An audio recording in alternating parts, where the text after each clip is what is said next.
Bienvenidos a todos a un nuevo webinar de la Plataforma Iberoamericana de Educación para Profesionales de la Salud. Y la verdad que es un verdadero placer presentarles hoy al doctor Marcelo García Diegues. Él es médico, es profesor universitario de la Universidad Nacional del Sur, en la ciudad de Bahía Blanca, en Argentina, y además es profesor del Instituto Universitario del Hospital Italiano de Buenos Aires, donde se desempeña en la maestría en educación para profesionales de la salud. Y esperamos que asistan a esta conferencia y que posteriormente podamos discutir y que hagan preguntas sobre este tema tan apasionante que es cómo estimular el razonamiento clínico desde la virtualidad. Adelante, Marcelo, para escucharte. Gracias, Eduardo. Ahí voy con la presentación. Bueno, buenas tardes a todos y todas. Cuando me plantearon un poco revisar el tema del razonamiento clínico en la virtualidad, me planteé algunas miradas para ver cómo hacerlo, y me pareció que aun cuando uno se siente tentado a entrar en la fase de solo apuntar a las estrategias o podríamos decir, a la receta de cocina de cómo hacerlo, me parecía que repasar un poco los modelos y la interpretación que se le da al razonamiento clínico era crítico. También hablar algunas cosas de nuevas miradas que tienen estas teorías que hablan del razonamiento clínico. Después sí meternos en las estrategias de aprendizaje y evaluación, y especialmente las que pueden ser usadas en la virtualidad, y que finalmente tratemos entre todos de elaborar algunas pequeñas paquetitos de información para llevarnos y ver si nos resultan útiles en cada una de nuestras instituciones.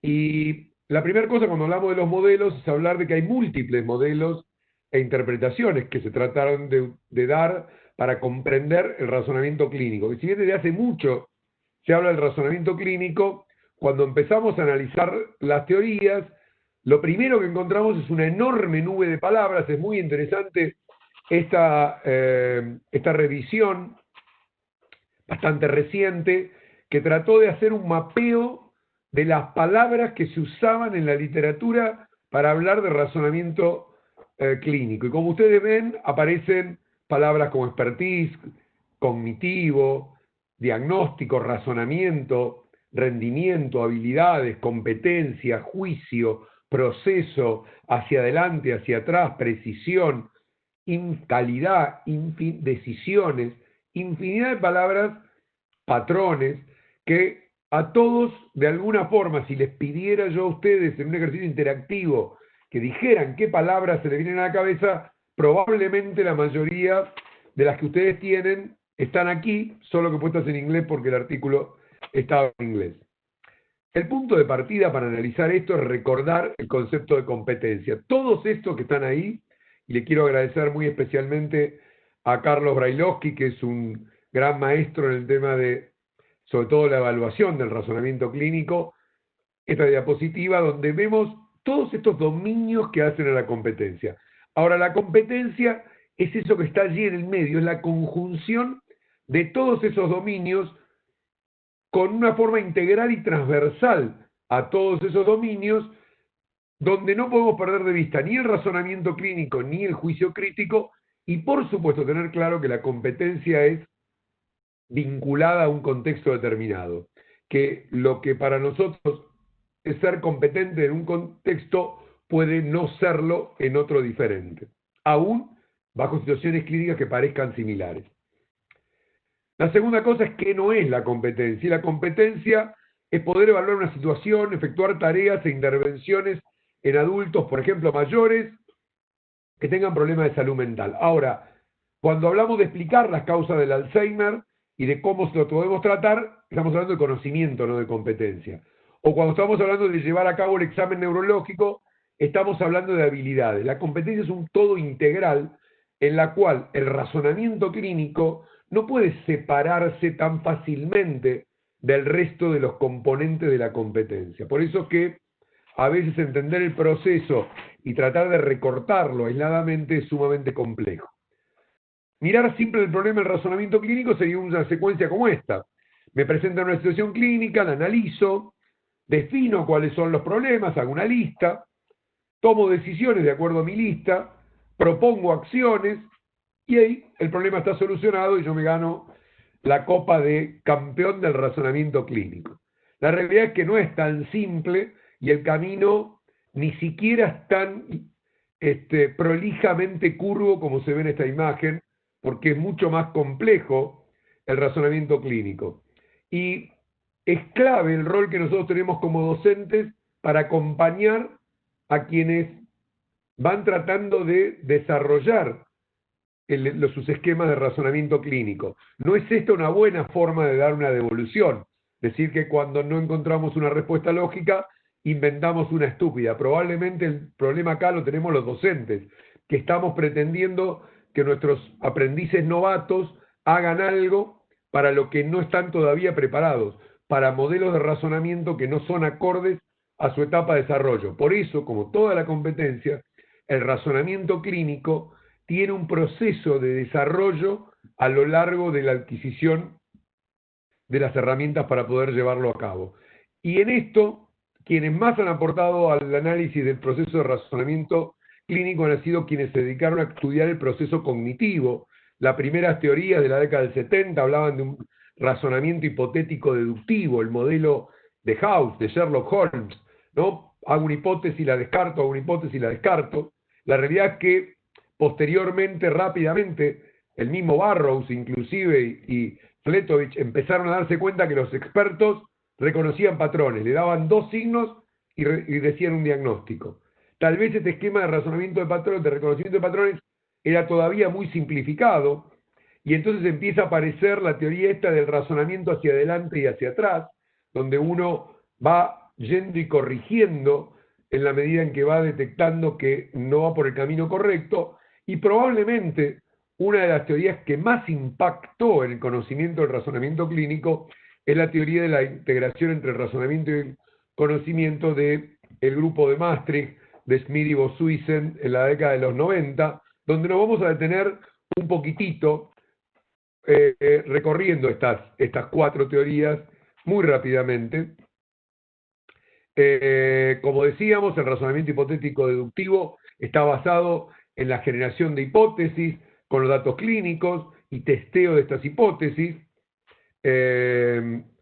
Básicamente, como decíamos, un modelo bastante simple y probablemente es el que usan los novatos y los expertos en las situaciones difíciles. En realidad, lo que uno ve cuando empiezan a analizar todas las teorías es que todas tienen algo de razón y todas no pueden ser consideradas como el único mecanismo. Cuando vamos al reconocimiento de patrones, requiere de una base de conocimiento muy estructurada, uno ha tenido que tener experiencia para construir estos patrones, lo que uno hace es buscar similitudes con los casos previos, y con pocas claves, como decíamos hace un ratito, tenemos el reconocimiento. Es un proceso casi automático y que los expertos lo usan en situaciones simples y no problemáticas. Finalmente, hablábamos del razonamiento hacia adelante y hacia atrás, como una ida y vuelta de generación de hipótesis a partir de los conocimientos previos, y lo utilizamos los médicos experimentados frente a casos más bien familiares, en los que vamos testeando, y el razonamiento hacia atrás lo usamos cuando los casos son más difíciles, es decir, volvemos hacia atrás a partir de las hipótesis, reinterpretando los datos que teníamos. Finalmente, con el que me quería detener un poquitito más, es con el modelo de integración, que plantea que todo esto es un fenómeno evolutivo, que el estudiante tiene conocimientos reducidos, que todavía no logra conectar estos conocimientos para poder elaborar propuestas de diagnósticas, intervenciones terapéuticas, que en la medida que empieza a construir redes neuronales como novato empieza a poder tener alguna cuota de razonamiento, que cuando llega a un punto intermedio tiene redes más elaboradas que le permiten elaborar hipótesis más consistentes y finalmente, cuando son expertos, tienen esas pequeñas paquetes de información que le permiten responder como experto de forma mucho más rápido frente a casos más sencillos. Es decir, que si uno pudiera analizar esto como un continuo, lo que vería es que el desempeño en el razonamiento clínico mejora en la medida que vamos avanzando y construyendo estas redes y este agrupamiento que se dio en llamar scripts o guiones de las distintas situaciones clínicas que vamos enfrentando.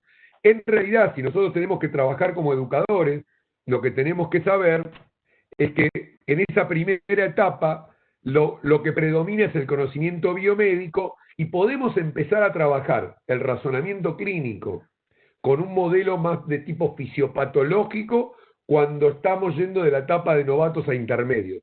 Recién ahí nuestro estudiante, nuestro aprendiz tiene las condiciones para empezar a elaborar algunos elementos de propuestas de diagnósticos diferenciales con este modelo más hipotético deductivo. Y recién cuando los conocimientos se aplican a la práctica, se ponen en esos paquetes, podemos hablar de que estamos frente a un experto. Creo que este modelo, que tuvo bastante difusión y motivó mucho de las herramientas que vamos a hablar después, integra muchas de las teorías previas y le da un sentido bastante razonable a la comprensión de todo este fenómeno.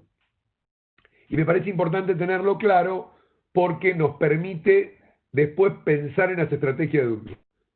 Finalmente, la última de las teorías de este grupo es el del razonamiento intuitivo, que plantea, y esto tiene bastante que ver, se ha usado mucho en enfermería, donde hay una cuota de uso de heurísticas diferentes, de listados y patrones combinados.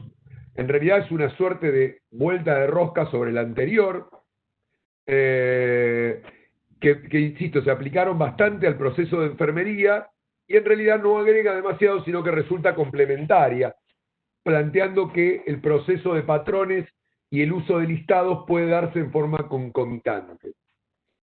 Ahora, hay nuevas miradas, porque todo este proceso de razonamiento clínico, ¿qué característica les parece a ustedes que es la que lleva implícita?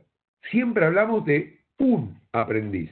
Y en realidad, las nuevas miradas al proceso de razonamiento clínico introducen el concepto de un proceso interactivo y colectivo donde hay dos sujetos que son parte de ese proceso de razonamiento. Y ahí hay tres miradas que me parecen muy interesantes.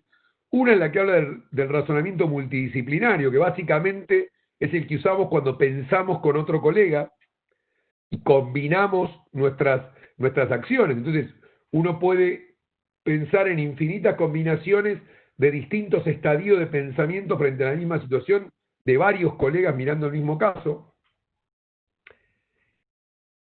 El otro que es muy interesante también es el razonamiento colaborativo, que es cuando nosotros en nuestro proceso de razonamiento tenemos que incluir las preferencias del paciente y razonamos con el paciente, no nos abrimos a entender cuáles son las preocupaciones del paciente, cuáles son sus temores. Y a veces tomamos decisiones que incluyen esta participación del paciente en ese camino de alcanzar un diagnóstico y una propuesta de intervención. Y finalmente, la importancia de la narrativa como proceso, en el proceso de razonamiento clínico, que es todo un capítulo sumamente interesante. Cada una de estas miradas daría casi para una charla, pero digo, me parecía importante decir que mucho de lo que vamos a hablar hoy todavía no ha entrado a considerar esto como un fenómeno ni como inclusión en las estrategias de aprendizaje y de evaluación que vamos a mencionar después. Pero que me parece que si queremos mirar al futuro,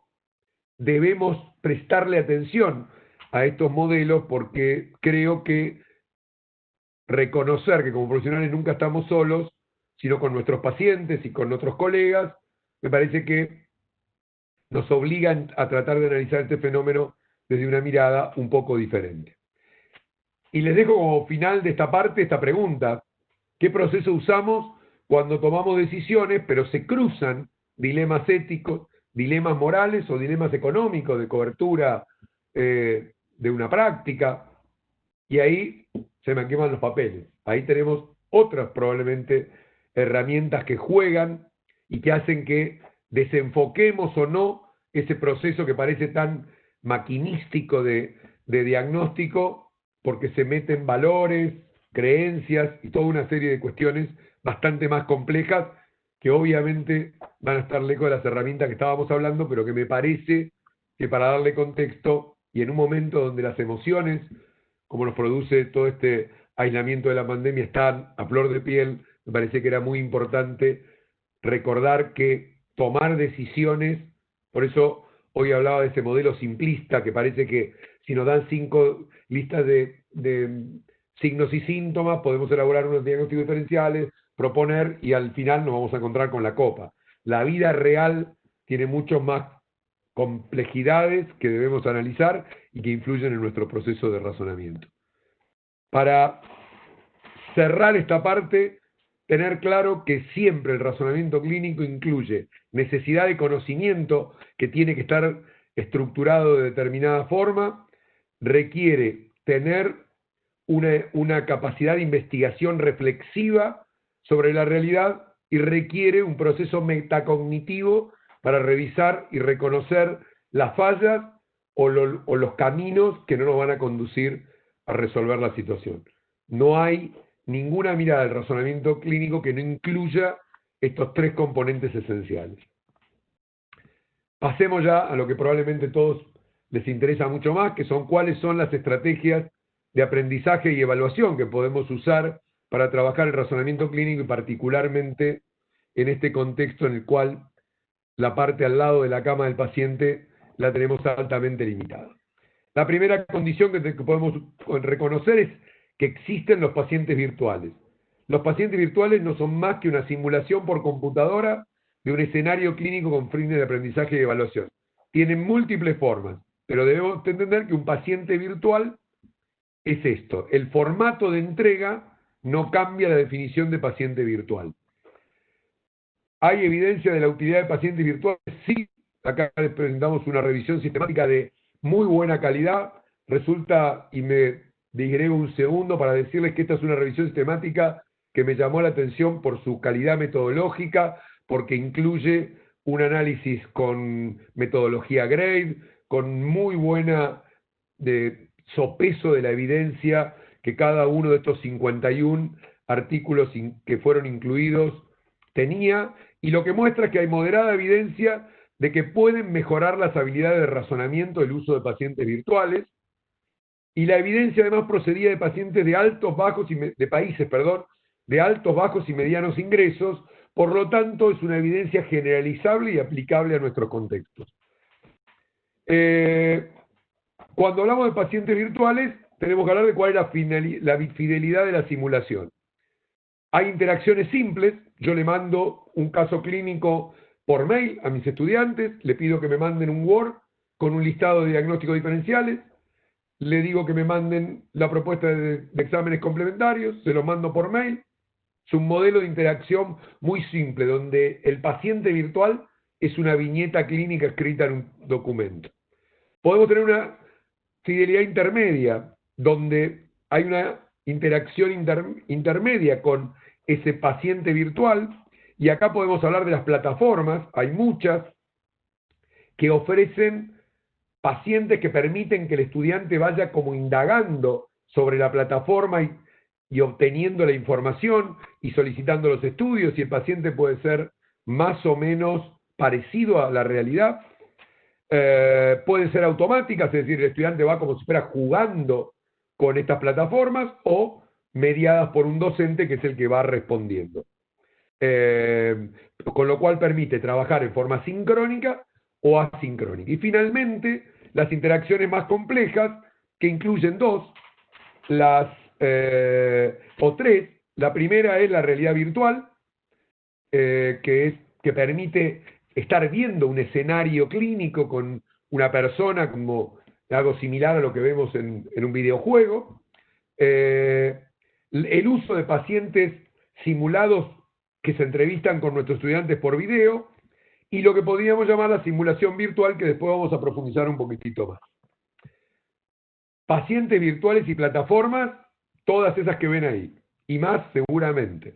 Hay montones de plataformas con mayor o menor grado de fidelidad. Hay algunas como las que están, como Body Interact, Insimu, que tienen muy buena simulación y uno se siente más cerca de estar frente a un paciente. Otras menos, son bastante cargadas de texto. Todas ofrecen, mayoritariamente en inglés, la posibilidad de trabajar con pacientes virtuales. Le decía, nosotros estamos trabajando en un modelo bastante interesante que incluye pacientes virtuales más simulación. Nosotros utilizamos un espacio físico de simulación, donde hay un simulador de alta fidelidad, con un facilitador que es los ojos del estudiante. Los participantes se conectan por vía de Zoom, al igual que los profesores, y están viendo lo que ve la cámara que tiene en su cabeza el facilitador, con lo cual es como si estuvieran inmersos en el espacio de simulación, y van escuchando al simulador y tomando decisiones, y es ese facilitador el que de alguna forma juega como proxy del estudiante, y a su vez el profesor tiene acceso a una herramienta que se llama Learning Space, donde uno puede tener grillas para ir registrando, para después hacer el debriefing y el feedback con el estudiante, que uno lo realiza por Zoom. Uno podría generar un aula adicional de Zoom en la que el resto de los compañeros de este participante pudieran estar mirando toda la situación. Estamos haciendo experiencia con esto entre la Universidad Nacional del Sur y un instituto de simulación de la Federación Médica de la Provincia de Buenos Aires. La verdad que estamos muy entusiasmados porque dota de alguna cuota de realidad el tiempo real, porque aquí las cosas ocurren en tiempo real. Si el estudiante a los 5 minutos que está con el simulador no tomó determinadas decisiones, el simulador le va a devolver en el monitor que está empeorando, que bajaron sus parámetros de oxigenación. Es decir, nos permite jugar casi como si estuviéramos en la sala de simulación, solo que lo hacemos a distancia y protegidos a través de la cámara de Zoom. 12 claves, porque creo que un elemento crítico para cualquier elaboración de pacientes virtuales es el caso.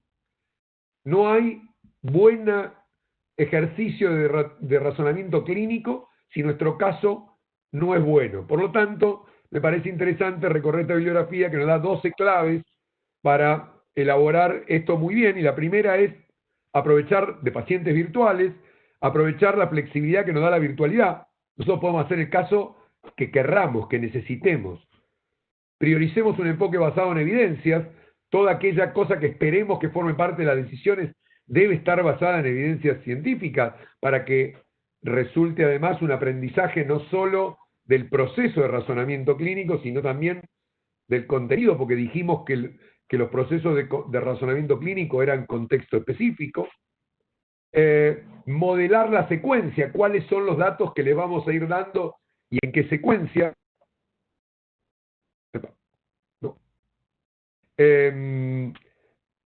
Tratemos de ir haciendo oportunidades para que el estudiante sintetice, sobre todo los estudiantes iniciales.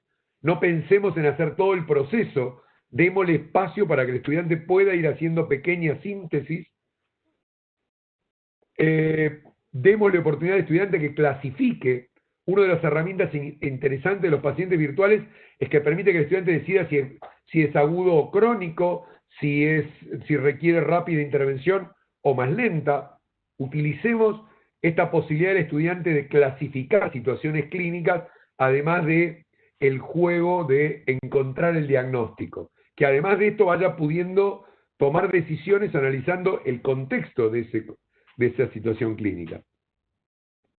Generemos casos difusos, no casos claros donde uno diga, bueno, una vez que el experto escuchó 3 claves, ya sabe lo que tiene el paciente.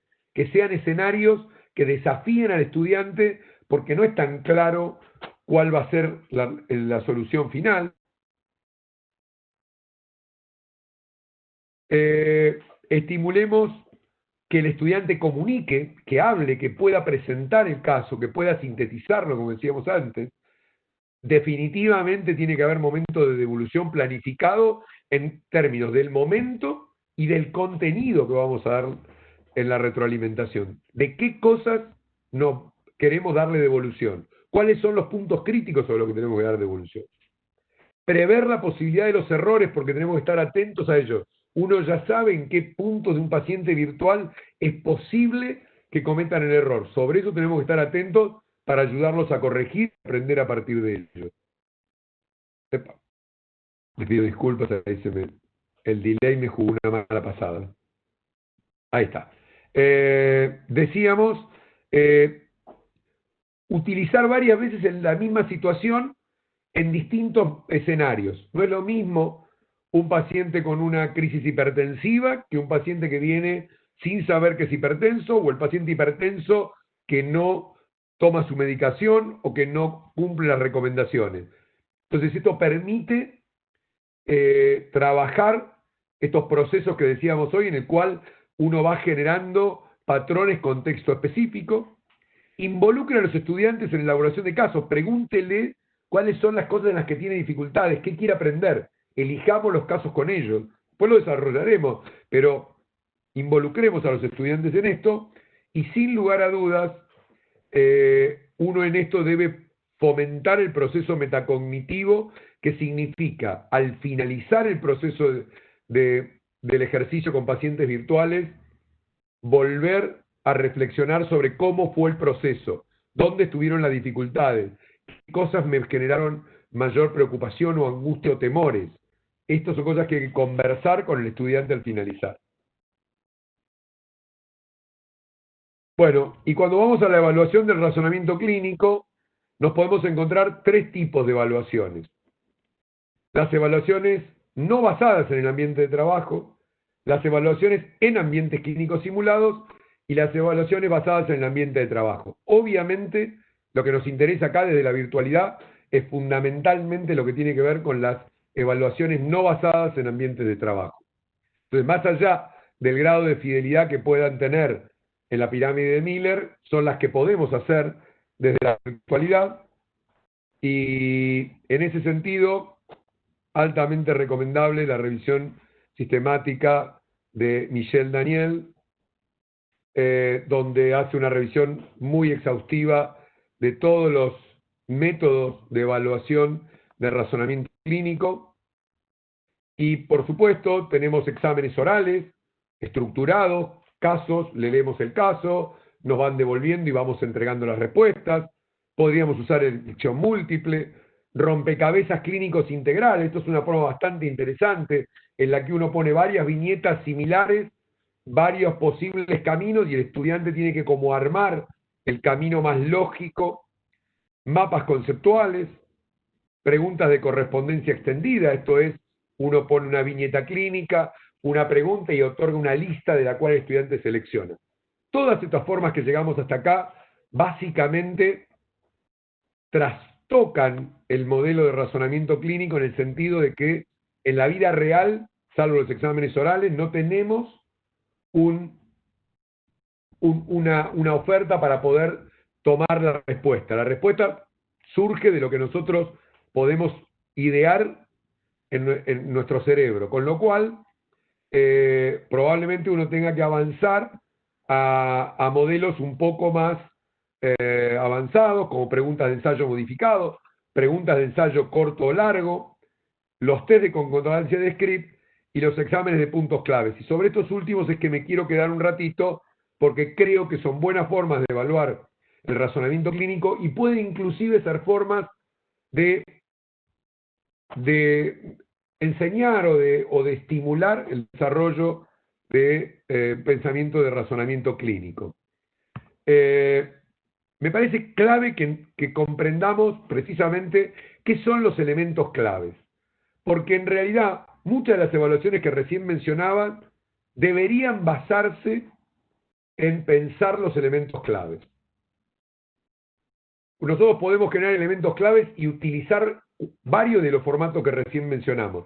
El conocido como examen de elementos claves, pero también podemos usar respuesta corta, también podemos utilizar otros mecanismos, porque lo que los elementos claves resaltan, que es lo que Bordage y Page establecieron ya hace muchos años, es que uno en una situación clínica puede identificar pasos críticos o esenciales para resolverlo, pasos en los que el estudiante puede cometer errores en la resolución del problema o aspectos difíciles o desafiantes. Es decir, yo elaboro y digo, bueno, a ver, pensemos. Pacientes con dolor precordial de mediana edad y moderado factor de riesgo consultan el servicio de emergencia. ¿Cuáles son los pasos críticos o esenciales para resolver ese problema? ¿Qué preguntas no puedo dejar de hacerle? ¿Qué estudios no puedo dejar de pedirle? ¿Cuál puede ser el error que cometa? ¿Qué me puede confundir? Y una vez que tengo esta lista, elaboro la viñeta mejor y elijo el formato de pregunta. Pero el modelo ese de trabajar una situación clínica con sus elementos claves nos sirve para elaborar diferentes formas de evaluación. Cualquiera sea el problema, se pueden cometer errores, hay detalles que uno tiene tendencia a omitir, hay elementos que se pueden malinterpretar o hay etapas que son particularmente desafiantes. Entonces, y son muy específicas de ese problema. Esa es la otra cosa que es crítica de los elementos claves. Son específicas de ese problema. Si, por ejemplo, hablando de nuestro paciente con dolor precordial, este paciente tenía historia de consumo de cocaína, nos puede generar la confusión de si estamos frente a un verdadero problema coronario o algo derivado de su consumo de sustancias ilegales. Y acá eso es muy específico de ese problema. Eso no es algo que se va... La decisión que hay que tomar ahí es muy particular. Y si es pasible de que si yo no pregunté esta información cometa un error, eso debe ser incluido como un punto clave.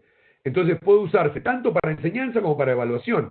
Cuando yo elaboro todos esos programas o elaboro mi paciente simulado o programo el simulador para una situación clínica, debo tener en cuenta los elementos clave. Por eso decía que los elementos clave trascienden el mecanismo de evaluación conocido como evaluación por elementos clave para convertirse en una herramienta para elaborar buenos casos clínicos para estimular el razonamiento clínico.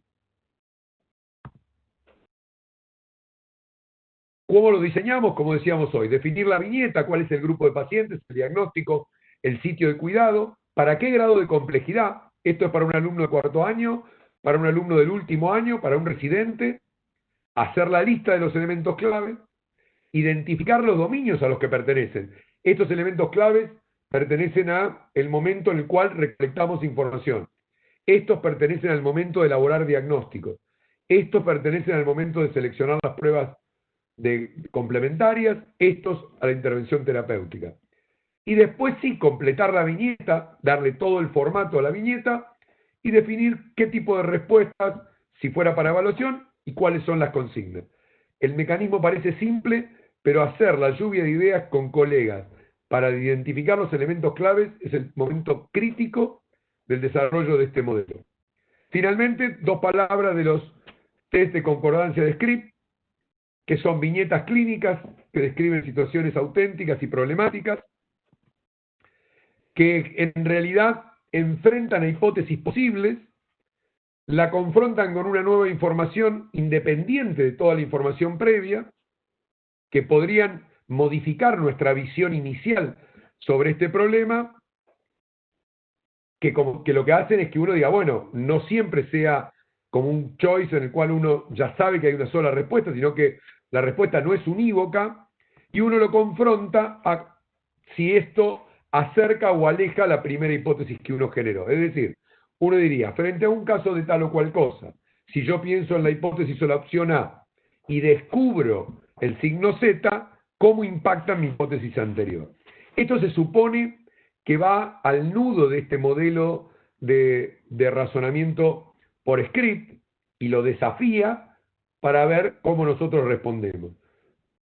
Voy a permitirme la licencia de incluir una diapositiva tomada de un webinario reciente de la AMI porque es cierto que los test de concordancia de script clásicos tienen un montón de desarrollo, muchísima evaluación que muestra su confiabilidad, su, su utilidad para evaluar razonamiento clínico, pero también una serie de amenazas, como es que la respuesta de los expertos pueden ser inconsistentes, que muchas veces el proceso con el que los expertos responden no necesariamente sigue los mismos caminos, y esto puede hacernos alguna...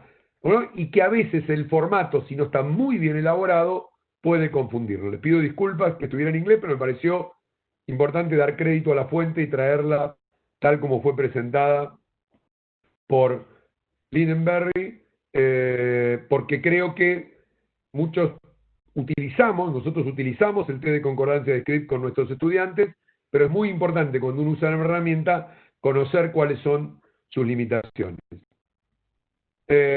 Porque en la vida es un poco como decía William Osler, las filosofías de una época son absurdos en la siguiente, y las cosas tontas del ayer se vuelven la sabiduría del mañana. Por eso es importante en esto estar atento a las publicaciones, saber lo que dice la literatura, porque a veces lo que colgarnos de un modelo y no soltarlo o no mirarlo críticamente nos puede hacer equivocar, porque en todo esto del razonamiento clínico hay mucha investigación en curso. Mensajes finales, y ya con esto vamos terminando. Perdón. La competencia es clave porque el razonamiento clínico necesariamente es inseparable de la competencia. No hay un razonamiento clínico en alguien incompetente. Entonces, el estadio de desarrollo de la competencia va a acompañar el modelo de razonamiento clínico que tiene ese estudiante. Siempre son específicos de contexto, por lo tanto es nuestra obligación darle múltiples oportunidades en contextos distintos de testear y desafiar su razonamiento clínico, y es crítico que le demos devolución. El proceso de razonamiento clínico mejora en la medida que lo ajustamos a partir de las experiencias, de los errores y de la devolución recibida, junto con el proceso reflexivo que acompaña el que nosotros revisemos nuestra propia práctica. Muchas gracias. Bueno, gracias Marcelo por la excelente presentación, y tenemos un par de preguntas, así para romper el juego, bien facilitas, de María Laura Merlo, de la futura República de Mendoza. Y dice así: con el tiempo me doy cuenta que no todo profesional de la salud conoce lo que es el razonamiento clínico, pero sí seguramente razona clínicamente su práctica cotidiana. ¿Cuánto incide esta falta de conocimiento sobre el propio razonamiento o falta de procesos metacognitivos? Y si esto incide en definitiva en ser experto en algo o experimentado en algo. Excelente pregunta. Excelente pregunta. En primer lugar, si uno no tiene las premisas correctas, va a tomar decisiones equivocadas. Es decir, no puedo, y para tomar el ejemplo más sonso, que sería pensar que si no conozco una entidad, no la voy a poder diagnosticar. Con lo cual, la ausencia de conocimiento probablemente nos lleve a caminos equivocados. Que no significa que el conocimiento tenga que ser previo. No es que tengo que saber todo para poder razonar.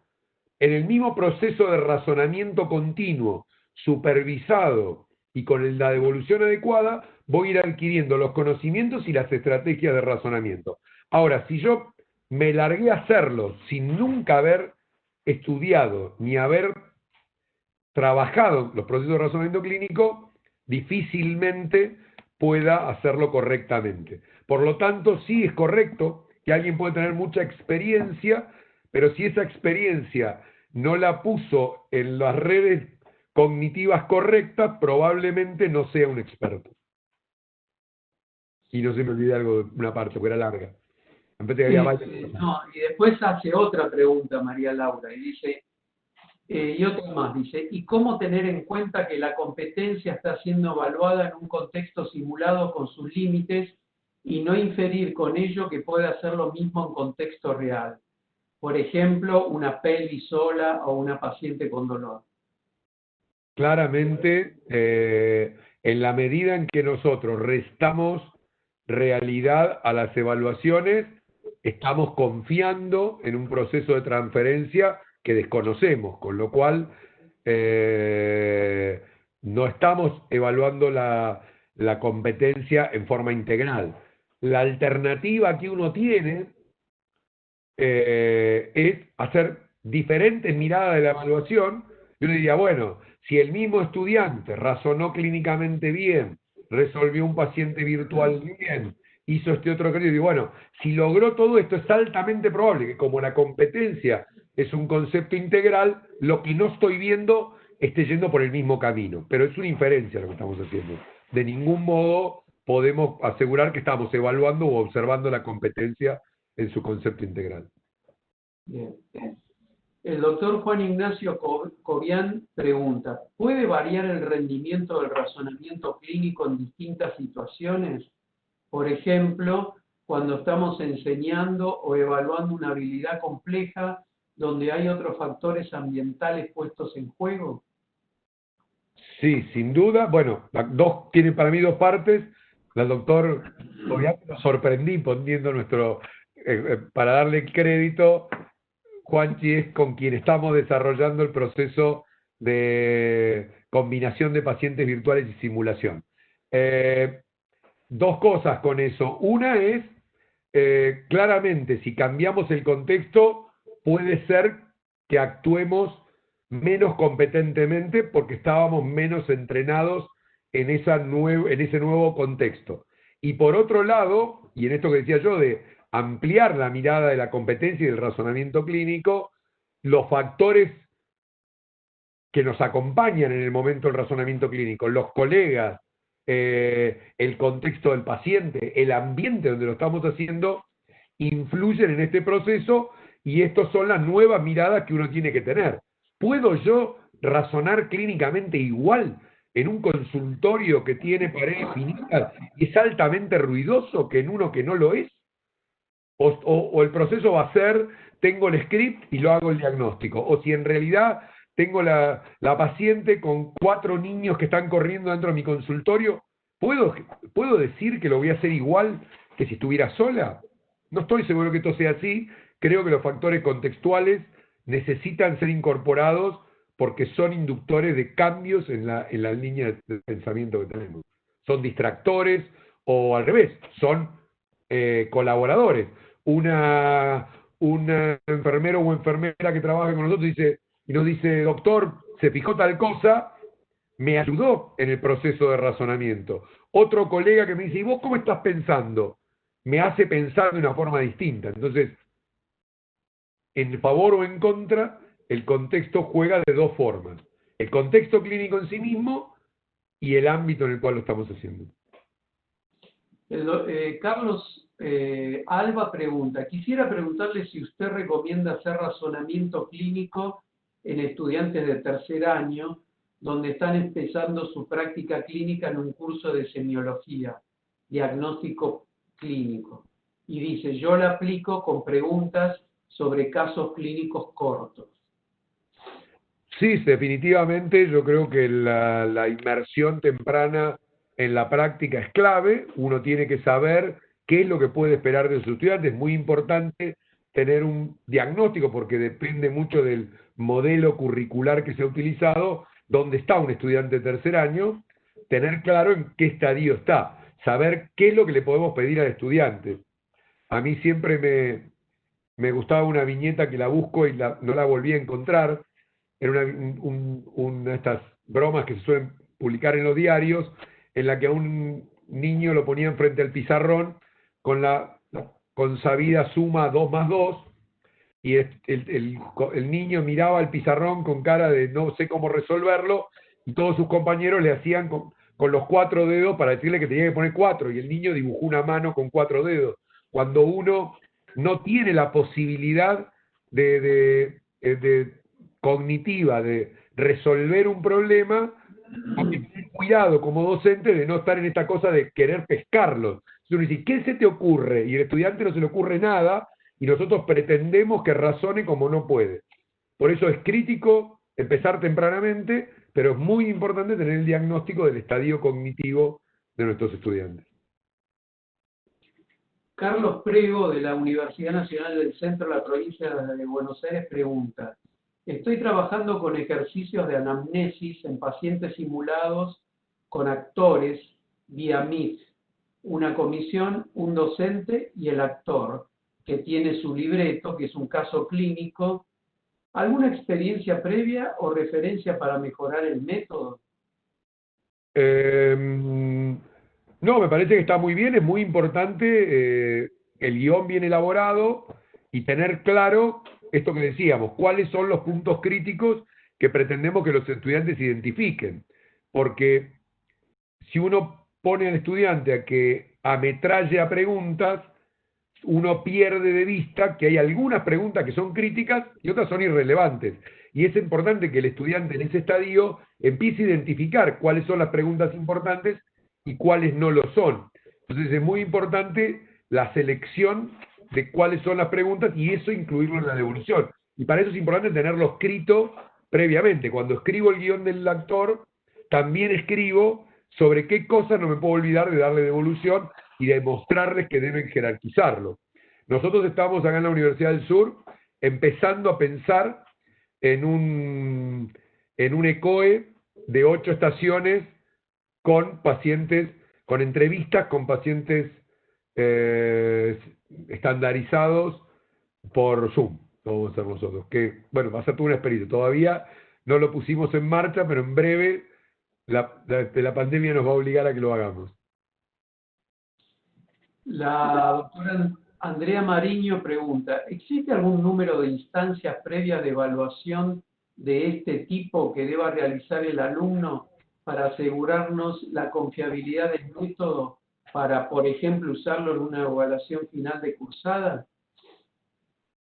La mejor cosa que uno podría decir de eso es que combinen métodos, digamos. Es decir, ningún método, por confiable que sea, va a tener la validez total, por lo que contestábamos en una de las primeras preguntas, porque es muy difícil que haya un instrumento único que vea la competencia. Uno va a tener una parte que va a ser, bueno, hace buenos razonamientos clínicos, elabora buenas hipótesis diagnósticas.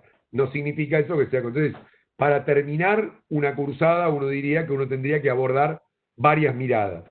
Si hablamos de las situaciones normales, la observación de la práctica y alguna demostración de competencias. En este entorno virtual en el que nos encontramos, probablemente uno sugeriría podría sugerir razonamiento clínico escrito y observaciones de entrevistas con pacientes simulados. Joan Salas nos hace un comentario.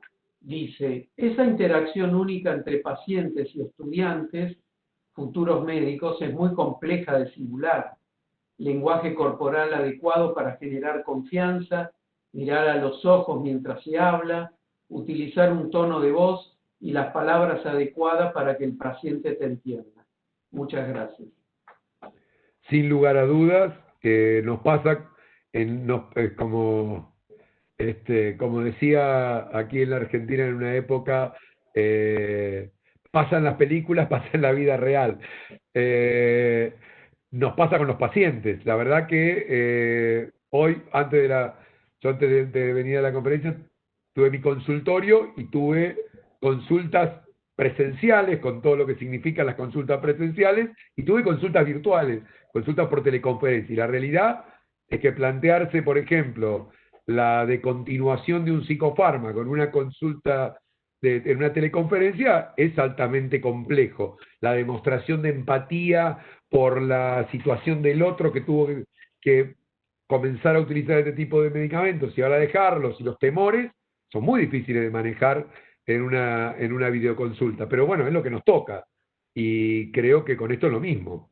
No obstante, no quiero dejar pasar que teníamos una deuda enorme con el aprendizaje de herramientas de telemedicina, de medicina telefónica con nuestros estudiantes, porque prácticamente era marginal, cuando no nulo en nuestras currículas, y hoy descubrimos que es una herramienta necesaria, herramienta que usábamos, porque todos los profesionales contestábamos alguna consulta por correo electrónico, de alguna forma por nuestros pacientes.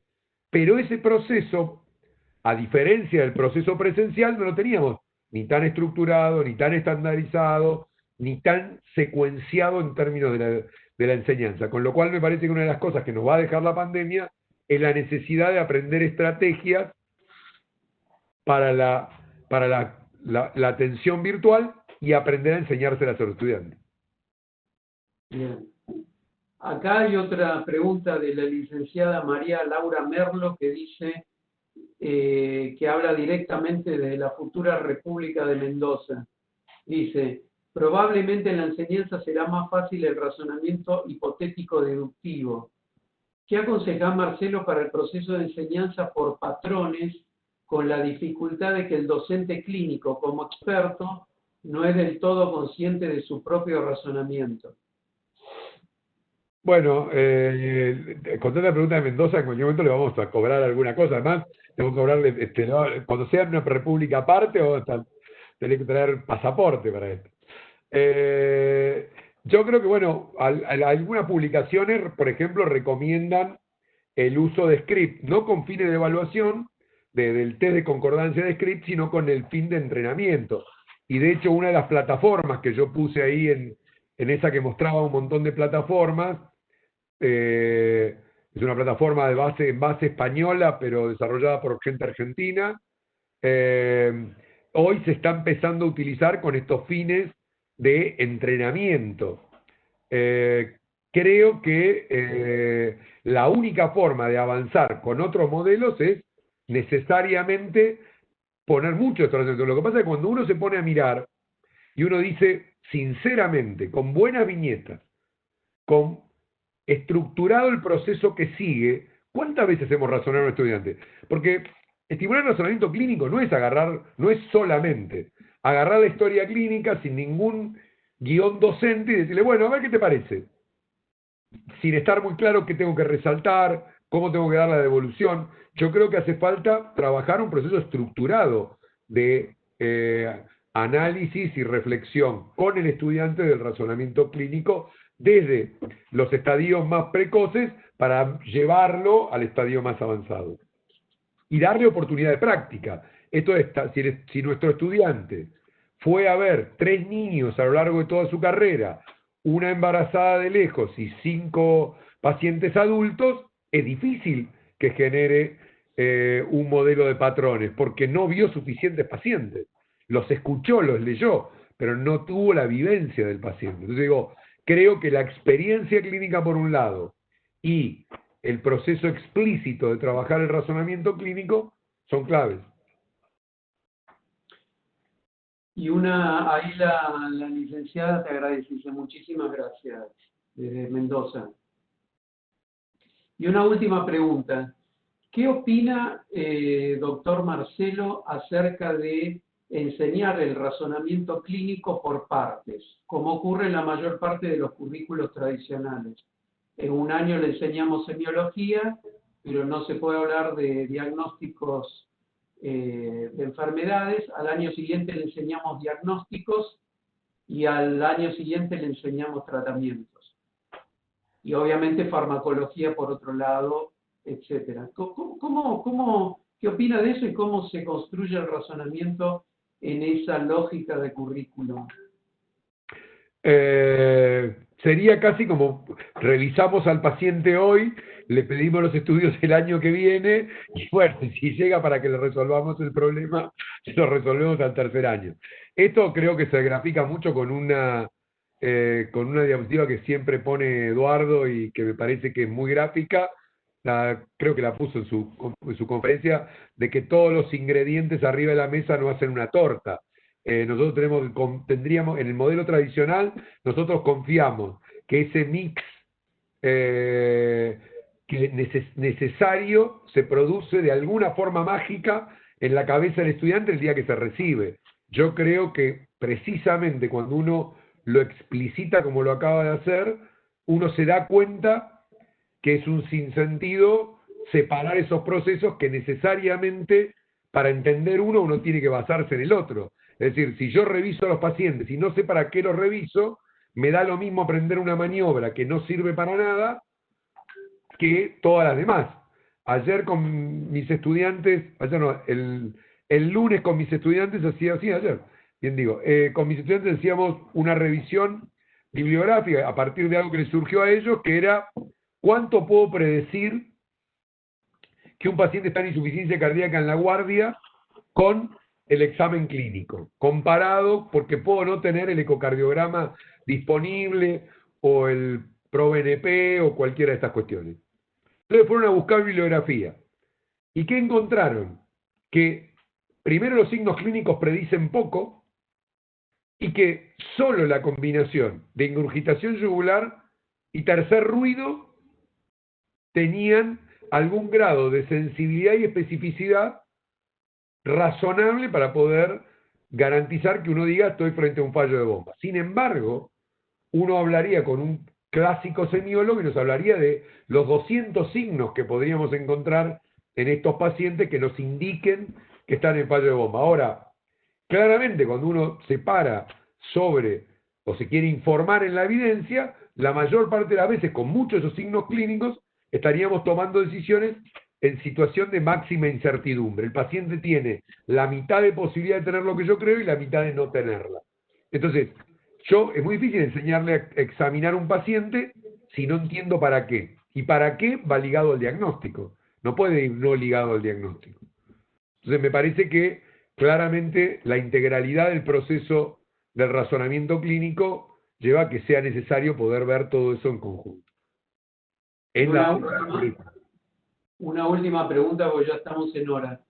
La doctora Menghini pregunta, ¿cómo les ha resultado la experiencia de simulación con el Inspire?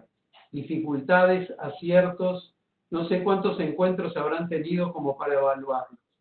No, todavía estamos terminando de refinar todo el proceso, todo el desarrollo técnico de ajustar el modelo por Zoom y la combinación con el Learning Space. Para los docentes fue todo un aprendizaje porque, bueno, requiere manejar dos pantallas simultáneamente. La gente de Inspire ha sido sumamente útil y eficiente en ayudarnos en muchas de estas cuestiones. Creo que una de las cosas que empezamos con escenarios muy simples para probar que el sistema funciona, como todo, tenemos el temor de la conectividad de nuestros estudiantes, que es un problema en todo esto. Cuando uno tiene tanta conectividad en juego, es una de las cosas que nos da temor. Y la otra cosa que es clave es el tema de elegir para el nivel. Una de las cosas que más discusión nos llevó era cómo no hacer un escenario lineal. Bueno, tiene esto y tiene dolor de pecho, fuma, hipercolesterolemia, listo, es una angina inestable, ponerle aspirina, y que fuera tan simple que fuera obvio, pero tampoco tan complejo que para un estudiante, nosotros vamos a hacerlo con estudiante de cuarto año, le resulte tan complejo que se equivoque. Entonces, encontrar el grado de dificultad, situación difusa y nivel de posibilidad del estudiante fue una de las cosas que más trabajo nos llevó la toma de decisiones. Lo vamos a estar probando con 10 estudiantes y la idea es, bueno, seguir desarrollando otras viñetas clínicas porque tampoco esto sirve si lo hacemos una vez, ¿no? Es decir, si uno lo quiere poner metodológicamente en un cursado, tiene que repetirlo suficientes veces para permitir a los estudiantes diferentes escenarios. Bueno, llegamos a la hora de finalización, Marcelo. La verdad que esta hora se pasó rapidísimo, así que te agradecemos muchísimo tu charla, que creo que fue muy interesante y produjo muchas preguntas e inquietudes. Así que, bueno, los despedimos a Marcelo y a todos ustedes y gracias por haber participado y los esperamos entonces al próximo café, que es mañana a las 11 horas en horario de Colombia, México, y a la 1 de la tarde en Argentina, a cargo del doctor Carlos Franco. Y el café es el reto de mantener un curso de semiología médica desde la virtualidad. Así que bueno, están todos invitados para mañana. Y bueno, yo desde Buenos Aires les mando un abrazo, Marcelo desde Bahía Blanca, y bueno, esperamos que toda Latinoamérica esté abrazada en esta charla. Así que un fuerte abrazo para todos. Gracias. Gracias a ustedes. Muchas gracias desde Bahía Blanca. Saludos a todos.